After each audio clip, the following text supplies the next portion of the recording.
ვართ დღეს აქ და რატო შევიკრიბეთ თქვენ თავად ნაწილობრივ ახსენეთ რომ ეხლა გამოეხმაურე თქვენს გადაცემას, ოდესაც თუმრად ყავდათ იაგო, ოდესაც მან თქვენ და თქვენი სახით საზოგადოებრივი მაუწყებელი შეაქო და ამ დროს აი ამ ეთერში გააკრიტიკა სხვა ეგრეთ წოდებული კრიტიკული მედიის წარმომადგენლები და ზოგადად კრიტიკული მედია რის უფლება რა თქმა უნდა მას აქვს და ნებისმიერ ადამიანს აქვს, უბრალოდ მე მივიჩნიე რომ ამ ეთერში როდესაც ხარ საზოგადოებრივ მაუწყებელში, მართლა საზოგადოებრივი მაუწყებელი რომ იყოს და რეალურად ანუ საზოგადოების მიერ დაფინანსებული საინფორმაციო რესურსი რომ არსებობდეს როგორც ასეთი, რა თქმა უნდა, ამის უფლება წკერო ვალდებულებაც იქნებოდა აქ ილაპარაკო ის რაც შენ გსურს, თუნდაც სხვადასხვა ტელევიზიებზე, რომლებიც რეჟიმს ებრძვიან და მათ წარმომადგენლებს ეს მივიჩნიე უსამართლობა თუ შევა დავასრულებ.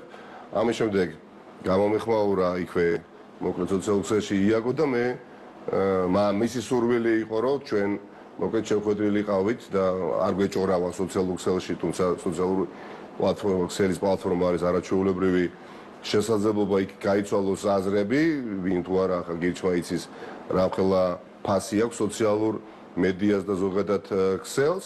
აღმოჩნდით იქ სადაც აღმოჩნდით რომ მე ხმინა ჩვენი საარჩევნო ნომერი არის 4. ეხლა შევთავაზე რომ 4-ვე უნდა მოხვიდეთ. ეხლა სიმართლე გითხრათ ვიხუმრე და მართლა მოვიდნენ და რა ვიცი გამიხარდა ხა რომ თქვა ესეც იმართლეა, მაგრამ გამიკვირდა აფერო მათ 4-ვე რომ მოვიდნენ. კი უბრალოდ კიდე კაი ჩვენი საარჩევნო ნომერი 40 არაა, თორე მაშინ იგივეს ვიტყოდი და ეხლა ვიხდებოდით როგორც ალიბაბა და 40 ყაჩაღი ალბათ თქვენს გადაცემაში. ეს არის და ეს. დიახაც მე მიმაჩნია რომ დღეს საზოგადოებრივი მაუწყებელი არ დგას მართლაც ასე მიმაჩნია და თქოს ვარ გეტყვით ეხლა ნება მომეცით. ჩემი შეგრძნება ეს ემოციები აქ თქვა ამ ეთერში იმ დროს როდესაც ქვეყანას ყავს 53 ახალი პოლიტიკური პატიმარი, როდესაც სრული ავტორიტარიზმია, როდესაც სამოქალაქო და პოლიტიკური უფლებები არ ჩამორთმეული ადამიანებს ასე შემდეგ და ეხლა მედია თქვენი ხალხის ინტერესის დაცვის ნაცვლად სხვა ინტერესს ატარებს და სპორადულად ცდილობთ ფონი შექმნათ თითქოს ხართ ხალხის ინტერესის გამტარებლებით. აი ამ ეთერში ვინც არ უნდა იყოს, მე ხა წლებია ვიცნობ იაგო წინაცხოვრებიდან არც ის იყო პოლიტიკაში და არც მე გარკვეული ხა პატივიცემა ჩვენ ადამიანური ერთმანეთისადმი გვაქვს და ეს ყოველთვის იგრძნობოდა და იმედია რომ მომავალშიც ასე იქნება. უბრალოდ ვინც არ უნდა ყოფილიყო, იქ იქნებოდა იაგო თუ ნებისმიერი სხვა უცხო თუ კიდევ უფრო ახლობელი ადამიანი, ეს რეაქცია მექნებოდა. ნამდვილად ჩემთვის მიუღებელია ამ ეთერიდან, ანუ აი ამ კედლებიდან, ამ ტალანებიდან გააკრიტიკო თუნდაც სამართლიანად, ან თუნდაც უსამართლოდ. შეიძლება სამართლიანად აქვს თავისი პრეტენზიები და მისაღებია და ბევრი რამ მეც არ მომწონს მედიაში, მათ შორის სხვადასხვა ეგრეთ წოდებული კრიტიკულ და ოპოზიციურ მედიასთან დაკავშირებით. მაგრამ აქედან ნამდვილად არ გავაკრიტიკებ. გავაკრიტიკებდი იმ შემთხვევაში, თუ ეს იქნებოდა რეალურად საზოგადოებრივი მაუწყებელი. აი აქედან დაიბადა იდეა აი ამ შეხვედრის შეკრებისა და ვართ იქ სადაც ვარ. ბატონ ნიკა, საზოგადოებრივ მაუწყებელზე თუ გსურთ უფრო ვრცლად საუბარი, ჩვენ შეგვიძლია ცალკე დავსხდეთ და შემიძლია დაუსრულებლად ვისაუბრო და არგუმენტები წარმოგიდგინოთ. არა, მე საზოგადოებრივ მაუწყებელს დაკავშირებით სხვა პოზიცია განსხვავებული მაქვს, მაგალითად. საზოგადოებრივ მაუწყებელთან მიმართებაში მე არ გონია რომ თქვენი საზოგადოებრივ მაუწყებელი მომავალში უნდა დაიხუროს, მე ვფიქრობ ვაცდები რომ თქვენ გაქვთ სხვა პოზიცია. თუმცა ამ საკითხ რო არ უნდა იარსებოს, ეს არის ფაქტი. კიდევ ერთხელ საზოგადოების მიერ დაფინანსებული საინფორმაციო რესურსი უნდა არსებობდეს. აი როგორც საზოგადოებრივი ტრანსპორტში ახლა საზოგადოების ხმა ხო გესიამოვნოთ, იმედია თქვენ შეგიძლია საზოგადოების ის ხმა უნდა ისმოდეს საზოგადოებრივ მაუწყებელს. საზოგადოებრივ მაუწყებლიდან ისმის საზოგადოების ხმა ისმის მათ შორის თქვენ თქვენ არ გახართ იქ სადაც საზოგადოებრივი მაუწყებელი უნდა იდგეს. არა, ბატონო,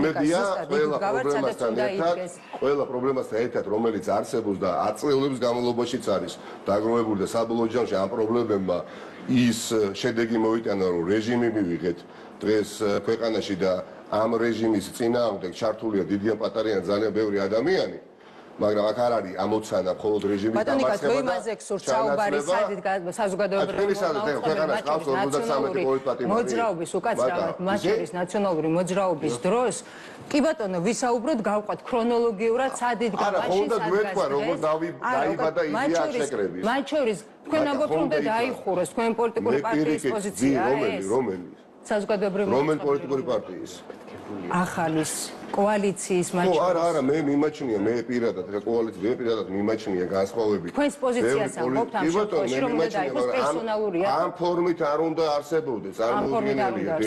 ვინაიდან ეს მაუწყებელი და თქვენს პირადად და ბევრი სხვაც, ანუ არ დგას იქ სადაც უნდა იდგეს ხალხის ინტერესი სადარაჯოზე. გულწრფელად ეს არის ჩემი პოზიცია. თქვენი სარედაქციო პოლიტიკა, თქვენი დამოკიდებულება. მე ისე არ ვიცი თქვენ ახლა აღიარებთ თუ არა ქვეყანაში 43 პოლიტიკური პატიმარია. თქვენი აზრით. ქვეყანას ყავს 53 ახალი პოლიტიკური პატიმარი?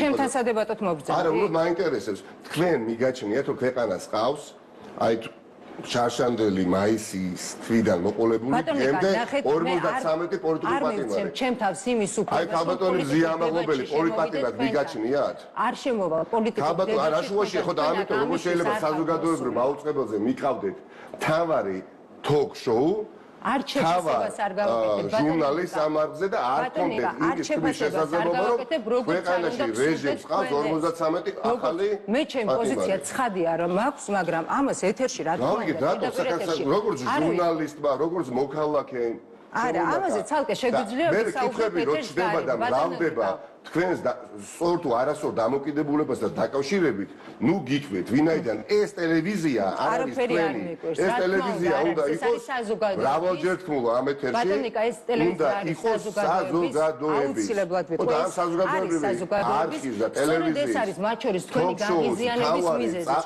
არ ემსახურება საზოგადოებრივ კონკრეტულ ჯგუფს და არ მოემსახურება არია სიმართლე მაგრამ მე არ მქონია შესაძლებლობა თქვენთან ეთერში ერთხელ ყოფილიყავი თუ შეიძლება გავიმეორებ ჩემს კითხვას არ ვაპირებდი ამ კითხვის დასმას უბრალოდ მიკვირს რატომ არ შეიძლება საზოგადოებრივი მაუწყებლის მთავარი ток-შოუს მთავარმა წამყვანმა თქვას გულწრფელად ის რასაც ამბობს საზოგადოების უდიდესი ნაწილი არა თუ ამბობს იბრძვის მოქმედებს რომ გაათავისუფლოს პოლიტიკური პატიმრები არსებობს ეს ქვეყანაში 53 პოლიტიკური ახალი პატიმარი ჩვენ არ გვაქვს იმის უფლება რომ გავაკეთოთ შეფასება ეს არის საზოგადოებრივი არ ვიცი ლონდონის ბირჟაზე ბატონიკა დებატი არ ლონდონის საფონდო ბირჟაზე ვაჭრობთ აქციებს ფასი დაუვარდება პოლიტიკური განცხადების გაკეთება არ არის ეს მოქალაქეობრივი პოზიციის დაფიქსირება ეს უნდა მეთქვა მე თვალთვალკწობას ეხლა თქვენს ეთერში ადამიანის სტუმრად ვარ პირველად 2013 წლიდან ვარ პოლიტიკაში აქტიურად ჩართული 2013 წლიდან ვარ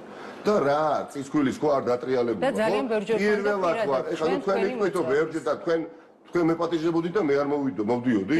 არ ამგონია რომ ასეთ უპატივცემულობას ჰქონდა ჩემი მხრიდან ადგილი თქვენს. ნამდვილად არაერთად რომ დაუკავშირეთ შევიცვალო აზრი რომ შევიცვალო და თქვენ აღმოჩნდეთ მართალი ადამიანი და მე ჩემს დამოკიდებულებაში თქვენდამი მართლაც გავამკონო საკუთარი თავი ეს არ არის ჩვეულებრივი კითხვა. ქვეყანაში 53 პოლიტიკური ახალი პატიმარი არსებობს თუ არა? მაგალითისთვის პოლიტიკური პატიმარი არის თუ არა მზია ამაღლობელი? შეფასებას არ გავაკეთებ არც ერთ შემთხვევაში როგორც არ უნდა ეცადოთ. ჩემთან სადებატოდ ხართ მოსული მაგრამ გულწრფელად არა მიგაჩნიათ თუნდაც ხალბატონო მე არ მიგაჩნიათ ეს ადამიანები პოლიტიკურ პატიმრებად მეტის თქვენ არ მიგაჩნიათ რომ ქვეყანაში არსებობს კონკრეტულად ჩემთან ქონიათ საქმე და მე შემიძლია ახორციელებს რეპრესიებს შეფასებაში არც პოლემიკაში არ შემოვალ არც პოლიტიკურ შეფასებებს არ გავაკეთებ არც ერთ შეფასებას იმიტომ არ აკეთებ ხალბატონო მაგ რატო არ აკეთებ თან იცით რომ საზოგადოების პატივისცეთ მაყურებელს რაც საზოგადოების უდიდესი ნაწილის მოსაწონი არ იქნება ამდესაც კი ხვდებით ეხლა ეს თქვენ და როგორც ჩანს იმის თქმა რომ ქვეყანაში არ არის პოლიტიკური პატიმრები თქვენი ხედავთ ხდებით არ იქნებოდა არ არის ეს პრობლემა კი ბატონო კრიტიკა რა თქმა უნდა მისაღებია როდესაც კრიტიკაზე არის საუბარი ხდებოდი შორიდან როდესაც თქვენ გასაგებია სამწუხაროდ თქვენ იაგო როდესაც შეგაგბოდი იაგოს აქ თავის შეხედულება და ეს ხალხია და ეს პოლიტიკური ჯგუფია მე რომ მკითხოთ მე რო ვკითხოთ, ისინი ეხა ბევრი შეიძლება უცნაური ადამიანები არიან, უცნაური პოლიტიკური ჯგუფის წარმომადგენლები, მაგრამ პატივისცემა მათ ამორჩევს, მაგრამ მე ვფიქრობ, ისინი არიან განსხვავებულები.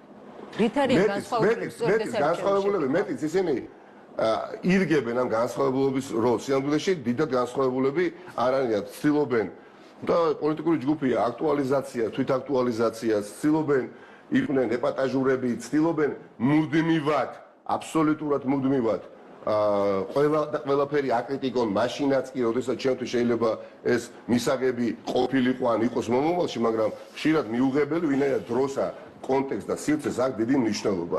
როდესაც ავტორიტარიზმია და ეხლა თქვენთან დაკავშირებით ვიტყვი, კი ბატონო, ავტორიტარიზმია მძიმე თან, როდესაც რეპრესიებს ახორციელებს ეს რეჟიმი, როდესაც უბრალოდ ელემენტარული საბაზისო უფლებები აღარ აქვს, არც სამოქალაქო და არც პოლიტიკური ადამიანს ჩამორთმეული აქვს, მთლიანად ჩამორთმეული აქვს და უუფლებობას აკანონებს ამ ქვეყანაში ეს რეჟიმი, ხო? აი ამ დროს თქვენ რაღაცნაირად ზოგჯერ ახერხებთ მე თავისუფლებას ისაუბროთ, როდესაც ელემენტარული უფლება ჩამორთმეული აქვს ადამიანებს და აწამებენ.